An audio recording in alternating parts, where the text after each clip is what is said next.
Pase bien para todos, soy la alumna Estela Ninet Bonar de Cazón, pertenezco a la UG de Tartagal, estoy en el profesorado de Historia en el segundo año.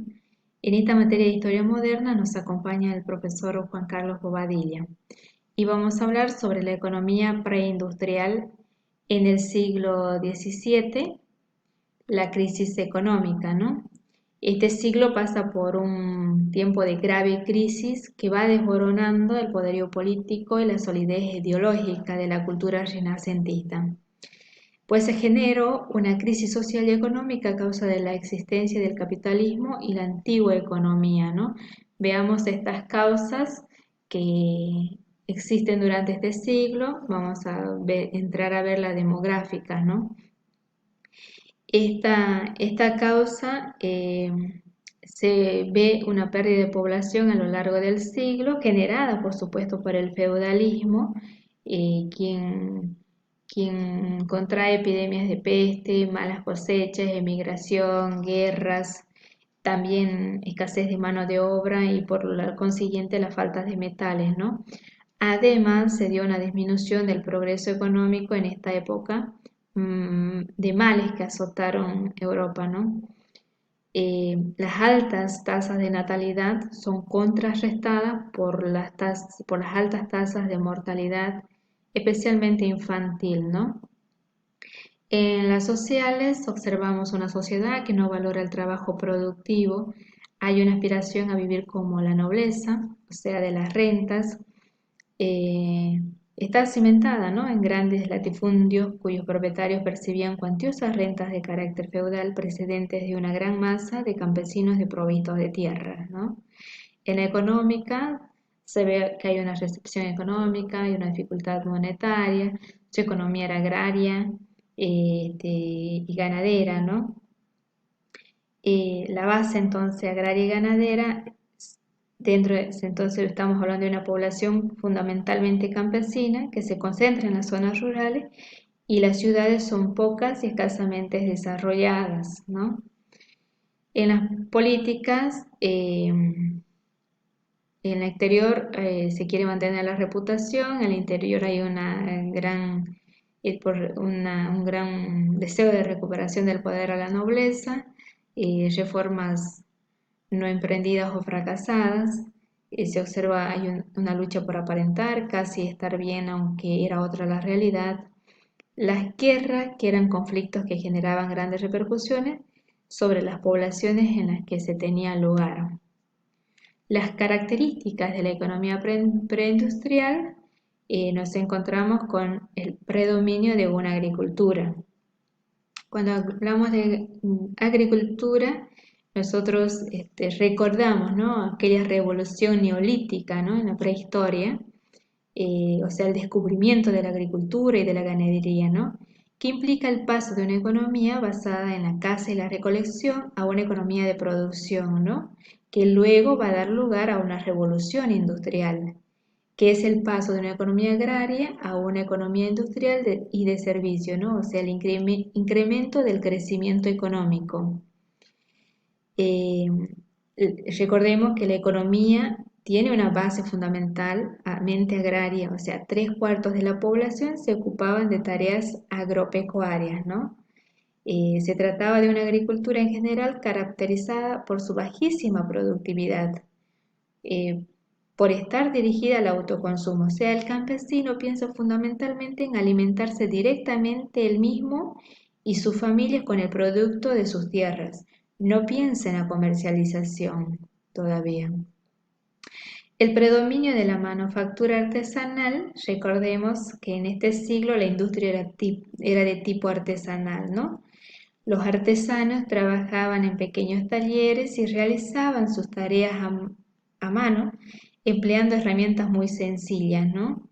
Eh, Sus maquinarias eran escasas y las fuentes de energía, la humana, la animal o la proporcionada por el agua o por el viento, ¿no?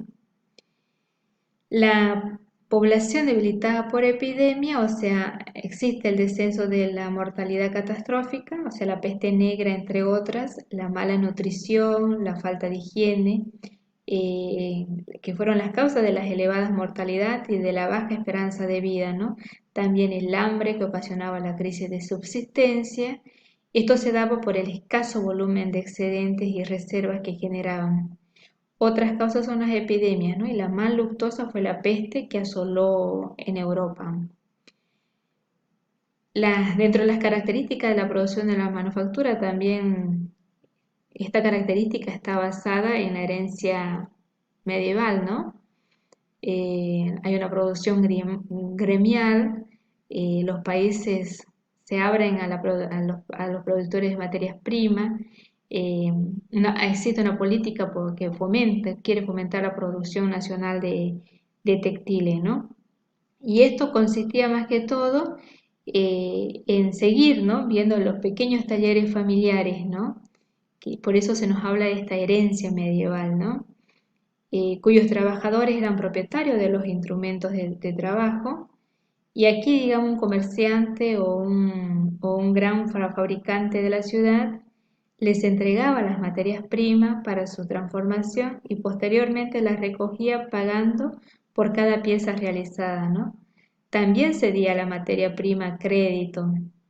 Las labores más especializadas del proceso de producción se producían en la ciudad, ese salir, ¿no? Ya se iba sacando el producto hacia afuera, ¿no?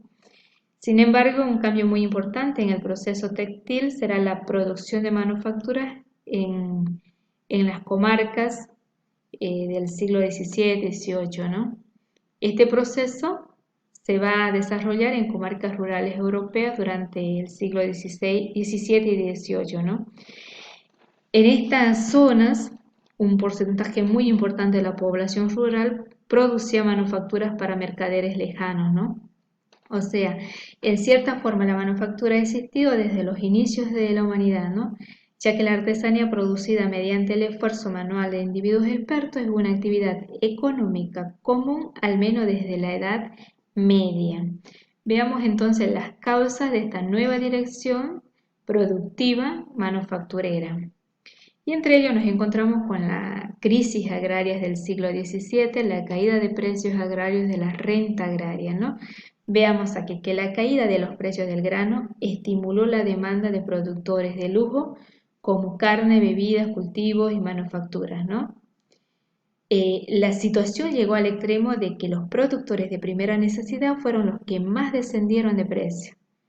Por otro lado, los agricultores incapaces de reajustar sus sistemas de cultivo o de bajar sus costes de producción dieron lugar a una situación de trabajo agrícola por el manufacturero. Esta oferta barata de fuerza de trabajo provocó el desplazamiento de la industria al campo, ya que la industria urbana padecía de unos altos costes de producción, ¿no? Las familias entonces dejaron de depender de forma primordial de la agricultura y pasaron a depender del trabajo asalariado y de la producción secundaria. Dentro de todo, podemos decir que esta nueva dirección exigió de un cambio de organización sin necesidad de invertir en capital fijo ni grandes talleres y con reducido cambio tecnológico, ¿no? Veamos entonces la transformación de la protoindustrialización. La protoindustrialización lo que permite es analizar como proceso socioeconómico integral el desarrollo de aquellas regiones rurales en las que la mayoría de la población vivía completamente o en gran parte de la producción manufacturera masiva dirigida a los mercados interregionales o internacionales. Por eso vemos nosotros aquí, digamos, la intervención del capital mercantil comerciante, empresario, producción de bienes de consumo masivo y barato, sistema de industria a domicilio, que se transformó la geografía manufacturera del siglo, el límite de la protoindustria, ¿no? O sea, aquí nosotros podemos ver, digamos, que los productos de la industria doméstica no eran productos de calidad, eran heterogéneos en cuanto a la calidad y cualidad, o sea, estaban destinados a mercados de renta baja, ¿no? Y también la mano de obra rural tenía múltiples ventajas, ¿no? Entre ellos Los costes de producción en el mundo rural eran menores que en el mundo urbano, ¿no? Trabajaba toda la familia campesina asumía parte de los costos de sus reproducciones, es decir, producía sus propios alimentos. Seguía siendo la agricultura su actividad principal, mientras que en las ciudades los costos de producción eran mayores como consecuencia de los salarios urbanos y de los impuestos, ¿no? Entonces la producción de manufactura aumentaba el número de productores, o sea, el capital mercantil consiguió romper con la oferta restringida de los gremios y establecer una organización productiva más flexible, sin ordenanzas y que se adecuaba con más flexibilidad a los cambios de la demanda, ¿no? Eh, Esto exigía una amplia oferta de mano de obra. La caída de la renta agraria y de los precios agrarios hizo que la unidad campesina buscase ingresos complementarios en la producción de manufactura. Por tanto, cada unidad campesina era productor potencial.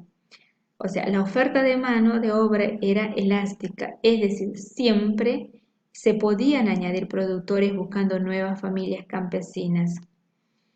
Eh, Transformó la, la manufactura, la geografía manufacturera de Europa en el siglo. Nosotros acá podemos observar dos, ¿no? En la socioeconómica y la demográfica. Porque en la socioeconómica, con la incorporación de familias campesinas a la producción de manufacturas para el mercado, se supuso un cambio subsistencial, sustancial, o sea, dejaron de depender de la agricultura como fuente de ingreso, ¿no? En la demográfica, bueno, en las zonas protoindustriales cambió el modelo demográfico, o sea, disminuyó la edad de acceso al matrimonio y aumentó la de la natalidad, ¿no? Hubo un aumento de población en aquellas zonas de manufacturas rurales, ¿no? El límite de la protoindustria eh, nos vemos ubicados hacia mediados del siglo XVII. La oferta de trabajo tendía a disminuir en las épocas importantes del ciclo agrario, es decir, que disminuía la producción sin que hubiese disminuido la demanda de productos, ¿no? Aumentaron los costes marginales a medida que se expandió la demanda, al tener que buscar nuevos productores en zonas cada vez más lejanas, aumentaban los costes de distribución y de transporte también. Aumentó el fraude en la producción, o sea, los productores se quedaban con una parte de la materia prima del producto y que hasta ahora todavía seguimos en ese círculo de fraudes tal vez, ¿no? Tal vez más pequeño, más figurado, desfigurado, como lo veamos. Entonces, en la protoindustrialización podemos decir que se produjeron significativos cambios económicos que precedieron a la revolución industrial. Vemos la expansión la expansión del comercio a la larga distancia, que estimula las manufacturas y permite la acumulación de capitales, parte de las cuales fueron invertidos en las nacientes industrias modernas, ¿no? El nacimiento de una industria rural denominada industria doméstica, eh, que se desarrolló al margen de las reglamentaciones gremiales, ¿no? Era una industria de carácter rural que conjugaba el trabajo agrícola con la manufacturera, casera de textiles. No se desarrollaba, por tanto, en fábricas, ¿no? Así que aquí, dentro de todo el el tema sobre la economía preindustrial, hemos hablado, hemos visto un poco los antecedentes, las características, el proceso de producción de manufactureros y también las transformaciones y los límites de la protoindustrialización. Hasta aquí hemos llegado, paz y bien para todos.